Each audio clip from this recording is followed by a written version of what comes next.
In this video, I am going to tell you a story about how I lost my home and I was wrongfully arrested while I was protesting abortion and my rights being violated when I was trying to defend myself from physical violence downtown Orlando.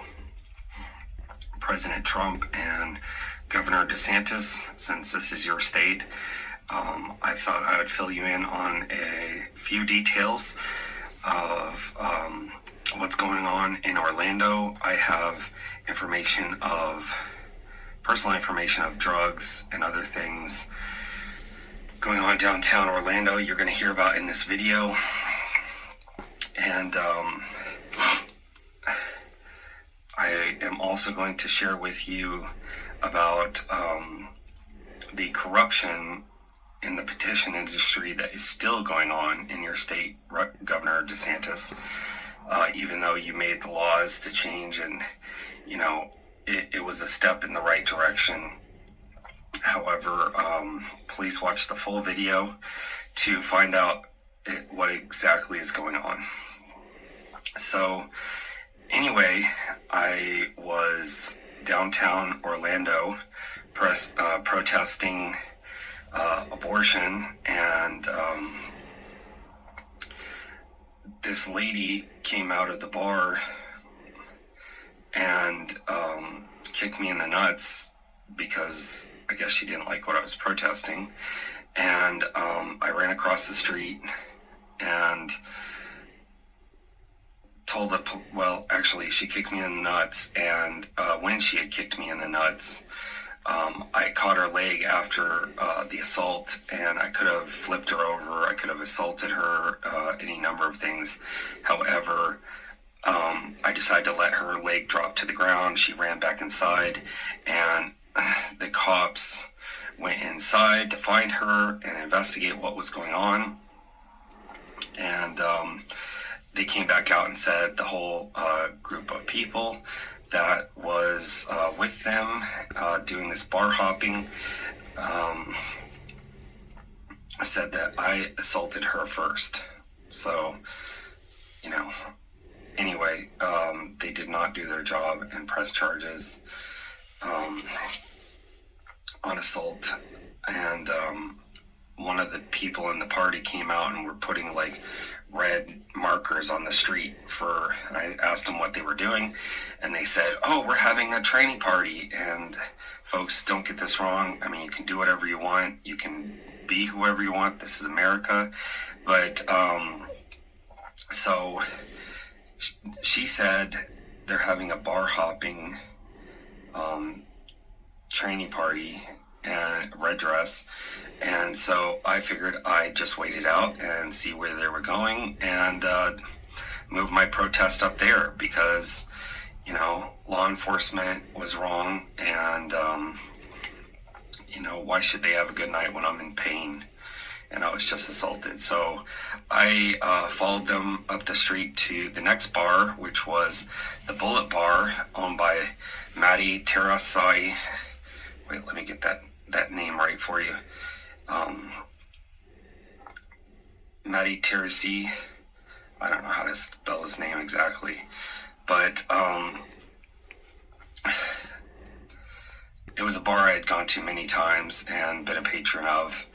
And I went clear across the street, probably about, 75 feet away, and I was blasting loud music, holding up my protest for abortion signs and protesting what had happened to me. And I got out my bright police flashlight, which was 3,000 lumens, and I shined it into their nightclub. It has glass windows. It lit up the whole club. I mean, people were pissed. And, some dude came across the street, very scary dude, had tattoos up and down his neck and earplugs, and he looked like he just got out of prison, and he looked like he was dangerous, and he immediately threatened to bash my head into the window if I didn't stop it. And I showed him my taser and flashed some electricity and showed him my mace, you know. And I mean, self-defense in Florida, I mean, people shoot people for less than that in Florida. But he ran away and called the cops. And a few minutes later, the Orlando police showed up. I was still holding my sign when they showed up and playing the loud music. 4 squad cars pulled up, and 4 or 5 officers tackled me to the ground and were beating me up. And I mean, I wasn't getting hurt or anything. I just, stood up and put my hands behind my back, and I told them it didn't have to be this way. They just, just arrest me and take me to jail, which is, I just, what they were going to do anyway. They put the handcuffs on me so tight, my wrist bled, and they threw me sideways into the squad car, and I suffered from injuries, neck injury, and I was in a lot of pain. And they took me downtown Orlando to this awful jail and threw me in solitary confinement. And days went by, and I was making phone calls. And Weston Mickey, who had been extorting me for years and years, he was always trying to find out where I was, obviously, so he could keep getting money. Well, he called my parents and told them I was in jail, and he also knew that I owned a home in Golden, Colorado, which, he had been there, and William Evers was staying there at the time. And Weston Mickey and William Evers basically conned my parents into selling my property for me to post my own bail, which is illegal. I did not authorize the sale of my property. I actually screamed in the jail phone when it happened. It was worth about $20,000. And they sold it for like $11,000. And my mom said that William Evers took $2,000 of it or something. And it was horrible. My home got stolen, and all that's happening to me to this day would not be happening because I was planning on quitting this corrupt petition industry. Back in 2019, basically, and getting off the road and, working on getting more stable and, getting on different medications for my mental illness. And so anyway, I got back out of jail, obviously, and the police had pressed aggravated assault charges on me or something for literally, doing that. And I got back to working on the campaign that I was working on, which was petitioning for voter ID law in Florida. And anyway, I'll get back to the corruption in the petition industry in a minute. But more information about downtown Orlando. After I got out of jail, I ended up hanging out there a lot to do investigations of what had happened. And I actually found out that Matty Teresi, Matty Bullet is what he calls himself, was the actual owner of the Bullet Bar. So I started doing investigations on the Bullet Bar and their operations. So I went in there a few times, dressed differently. I was offered services by girls who were scantily clad. I was offered drugs in the bar. That was basically all I needed to find out. And I also did some investigations up and down the streets of that bar district in Orlando. And I met drug dealers. And it's a very, very violent place with a lot of drugs. And there is swarms of cops everywhere, which I don't understand how all this is going on. So, anyway, the Bullet Bar was actually in the news this year, 2024, for under investigation for an employee selling drugs out of the bar, and along with other bars, employees that were selling drugs downtown. And it's pretty horrible. This next bit of information to Governor DeSantis is about the abortion petition that ended up on the ballot this year, to vote against the law that was just passed to restrict abortion. And I was actually invited on this campaign, and by a few petition coordinators, and a lot of people were making a ton of money on it. And I told all the coordinators that I lost my home because of how I stand for children and human life, and I definitely wasn't gonna work on it. And even some of my conservative petitioner friends who were totally against abortion, they were inviting me to work on it. And I said, well, if you're against it, then why would you go work it, And they said, and how are you going to work it? What are you going to say? I mean, they said, oh, well, I'll just tell them it's to vote. Let the people have a vote on whether or not abortion should be restricted. And this wasn't canceling abortion laws. It was just, making changes to the abortion laws in Florida. And, I declined everyone, told everyone no, I wasn't going to go work it.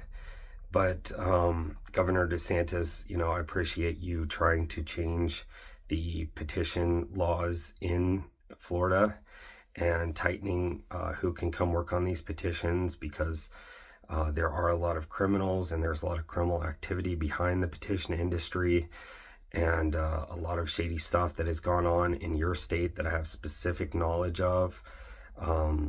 Fake petitions, blocking petitions, that have blocked grassroots campaigns that are actually, valid petitions that would help your state.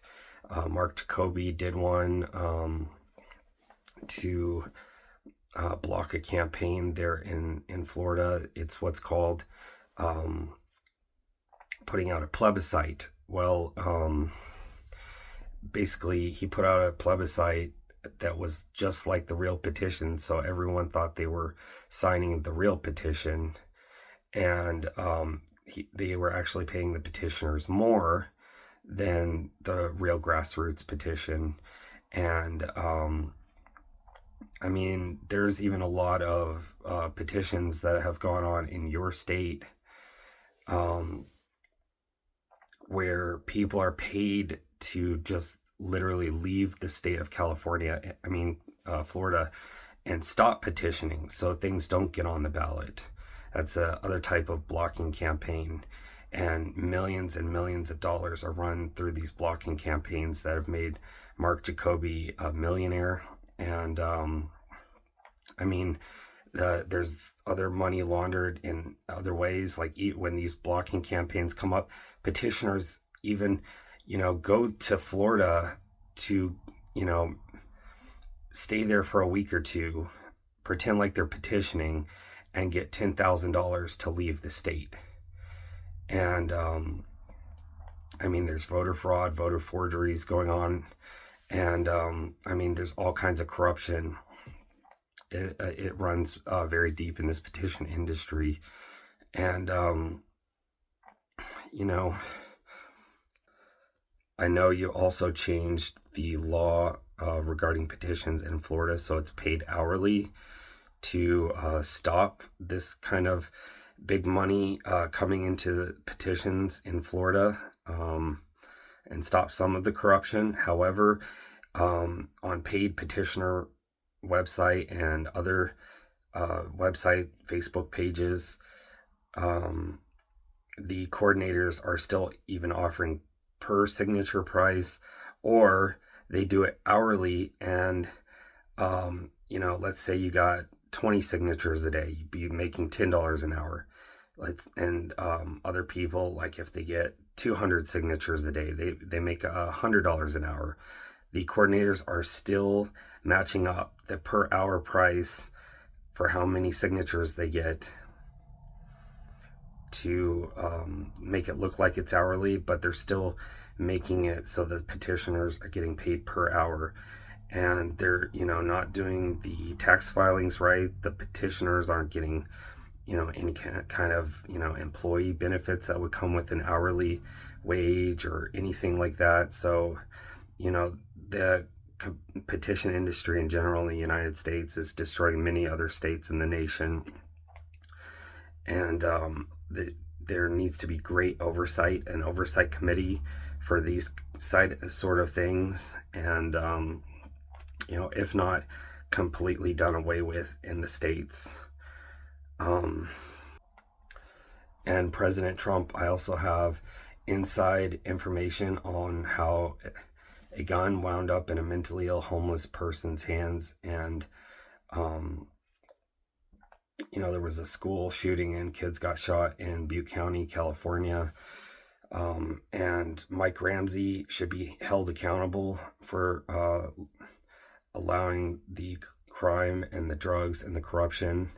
And there should be federal investigations done into all of the government departments in Butte County, including the jail, which I've heard that there is many human rights violations. And I've also suffered human rights violations in that jail. And, basically, how guns end up in the hands of dangerous, violent people who put the community at risk. And basically, Mike Ramsey and other people are responsible for allowing a petitioner by the name of Weston Mickey to retain his guns after being charged with gun charges. And he himself was labeled a dangerous transient at the time. And one of his guns actually ended up in the hands of Justin Cervantes, and this made the news. He ended up shooting at people downtown Chico, and the people responsible for that gun being in his hands is Weston Mickey, Luann Powell, and Ian Mickey. I have also made multiple phone calls to a DA investigator in Butte County, send emails on Weston Mickey being violent, dangerous to society, brandishing weapons at college kids downtown Chico, and a multitude of other crimes that have been committed by Weston Mickey. I've also contacted CPS in that county on Weston Mickey due to child abuse and other things I have personally seen. I've contacted the sheriff's department and the police department on Weston Mickey and made numerous reports of him extorting me, violent threats, loading guns on me. The report that I mentioned to you about Justin Cervantes, I made that with the FBI. I don't know what's going on in Butte County, but it's a very dangerous place. A lot of college kids get run over on their bicycles, and I've been in so many college towns. I've never heard of so many people getting killed on their bicycles. And, I think there is a reason why Paradise burned down. Maybe I think it might have been a sign from God, And then again, this year, a bunch of their Butte County burned down. I think it's God saying, it's a very corrupt, awful, evil place. And, you know, please, please, Donald Trump and FBI, investigate, because these crimes have been committed on me. I've been a victim, and many other people in that county are a victim of these crimes from these people, and many other homeless transients and drugs, and people are dying there unnecessarily. So I pray that you will help me in my current situation as well, because I'm being wrongfully persecuted by the state of California and Santa Cruz County and Sonoma County. And I pray that America, you will hear this message and,